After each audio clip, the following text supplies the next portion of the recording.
I had intended to hand my kids a $1 million check on my birthday, but they were too busy honoring my ex and his new wife's anniversary, so I took matters into my own hands. I won the lottery this year, $20 million, a number so absurd it felt like a joke someone forgot to laugh at. My 66th birthday was 7 days away, and for the first time in decades, I allowed myself to dream in color. After taxes, I would still have more than 10 million. I pictured Logan and Luna's faces when I slid the keys to their new luxury homes across the table, when I placed $1 million checks beside their plates like party favors. I rehearsed the moment in my head until the words felt soft and safe. You'll never have to worry again. This is for everything I never got to give you sooner. The day arrived. I woke before dawn, nerves humming like bees under my skin. I cooked the things they loved: Logan's spicy braised beef, Luna's sweet and sour ribs, a small healthy portion for my granddaughter Vivian. The house smelled like memory and apology. I set the table with the good plates I hadn't touched since their college graduations. At noon, I was still arranging and rearranging flowers. By 6, the candles were lit. By 8, the food was cooling under lids. By 10, the silence had teeth. I called, no answer. Texted, delivered, never read. At 3 p.m., Luna had phoned, voice brittle with excuses, deadlines, overtime. I'll try, Mom. Logan sent a single line. Project emergency, might be late. I told myself it was fine. Work first, I'd always taught them that. But midnight came, and the house felt like a church after the congregation has left. Hollow, echoing with the sermon no one stayed to hear. I wrapped every dish in plastic, stacked them in the fridge like tiny coffins. The contracts and checks I hid in my bedside drawer because I couldn't bear to look at them anymore. Sleep took me on the couch, still wearing my birthday dress, the one I'd bought because Luna once said red made me look younger. The phone woke me at 11:47. Luna, breathless, already apologizing before I could speak. Work was insane, Mom. Too late now. Go to bed. Click. The screen went dark and I stared at it until the numbers blurred. Logan never called at all. Morning came without messages. No happy birthday, no heart emojis, nothing. I opened the family chat anyway. Saturday dinner at home, big surprise waiting, sent. Blue ticks, no reply. I went for a walk because staying inside felt like drowning in slow motion. Mary was out with her dog. She took one look at me and knew. You cooked all day yesterday, didn't you? I couldn't answer. She clucked her tongue. I told you, book a restaurant, less work. I wanted to tell her it wasn't about the work. It was about the ritual, the proof that I still mattered. Before I could, Sammy appeared like a storm cloud in designer knockoffs. Sammy, who had hated me since the day I beat her out for the European manager job because my French was fluent and my numbers didn't lie. Sammy, who never forgave me for being better. She blocked my path, eyes glittering with venom. I did you a favor waiting here, she hissed. Last night, my grandson's birthday dinner at Le Ciel. Guess who put on the most pathetic display? She shoved her phone at me. I didn't want to look, but my hand took it anyway. There was Chloe, my ex-husband's mistress, now wife, radiant in red silk, hair swept up like a woman who had never known shame. Jeff's arm around her waist like it had always belonged there. Behind them, banners in gold. Happy 25th anniversary, Jeff and Chloe. Happy birthday, Chloe. And there, God there, were my children. Logan laughing, lifting a glass to toast them. Luna pressing a velvet box into Chloe's hands, calling her mom, loud enough for the microphone to catch it. My granddaughter Vivian, clutching Chloe's skirt, lisping, "You're so much prettier than my other grandma. Will you be my real grandma?" The video ended. Sammy's smile was a blade. Solid gold bracelet from your son, 10 grand easy. Luna gave her a whole parure, called her mom like it was natural. Funny, Logan never brings you anything but excuses. I handed the phone back. My legs carried me home, though I don't remember the walk. Inside, I collapsed on the couch and finally let the tears come. Ugly, animal sounds that tore my throat raw. Memory is a cruel archivist. It opened every drawer I'd nailed shut. Jeff Smith, tall, serious government analyst with a future so bright my parents practically gift-wrapped me for him. I was 24, part-time proofreader, no prospects. They said I was lucky. I believed them. We married quickly. Passion was sparse, but there was respect, or so I told myself. Then the twins, 2 babies, colic, no sleep, postpartum body I didn't recognize. I begged Jeff to ask his mother Laura to help. He always had excuses. My job vanished. Laura never came. At the twins' first birthday party, she was still absent. That night, Jeff finally admitted the truth.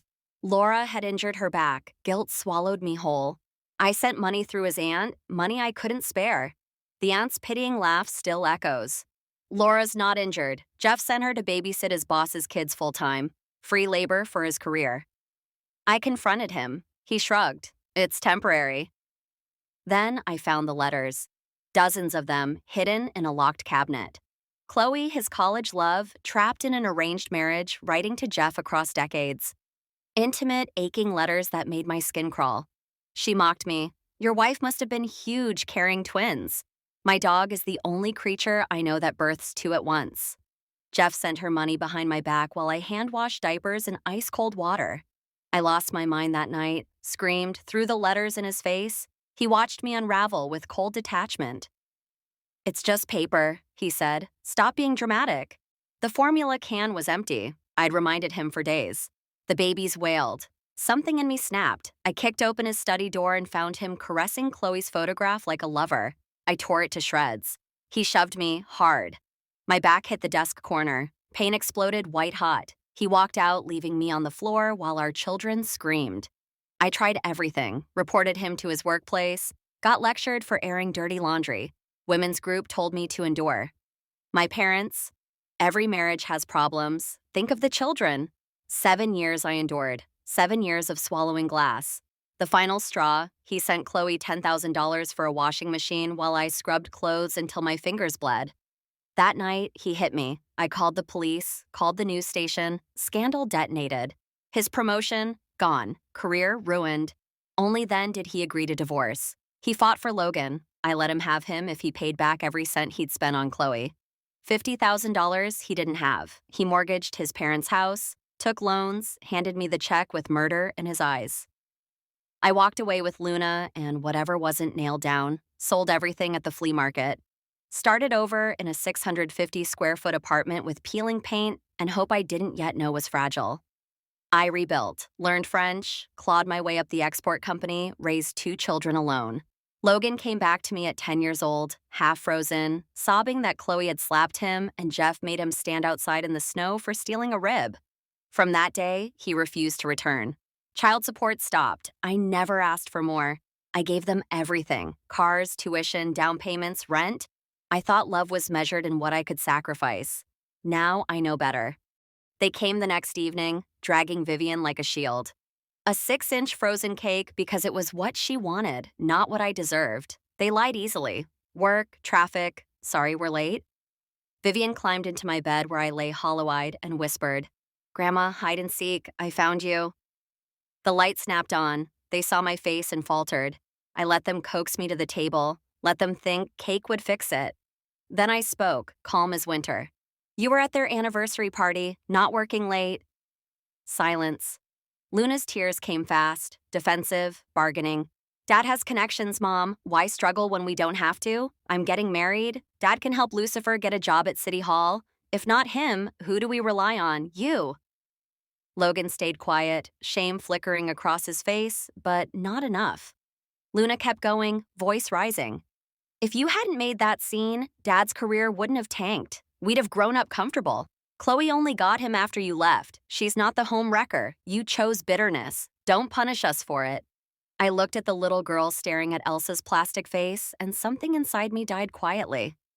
Get out, I said. I no longer have children. Luna grabbed the cake, told Vivian, You don't have a grandma anymore. Chloe's your real one now. Vivian cheered. The door closed. I tore the house contracts to confetti. On Monday, I hired a lawyer. Will rewritten, everything to charity. Logan's house, still in my name, listed for sale. Luna's rent, no longer my concern. They screamed when they found out. Logan on the phone, raging. Because we missed one birthday. No wonder Dad left you. I laughed, cold and clean. Let Chloe buy you a house then. Blocked every number. Bought myself a villa with a garden that smells of jasmine in spring. Adopted cats that don't demand I earn their love. Opened a cafe bookstore where people linger and no one asks me to prove my worth. They came crawling eventually, first when the eviction notice landed, then when Luna needed wedding money, then when my brother tried to guilt me into caring for parents who'd thrown me away like trash.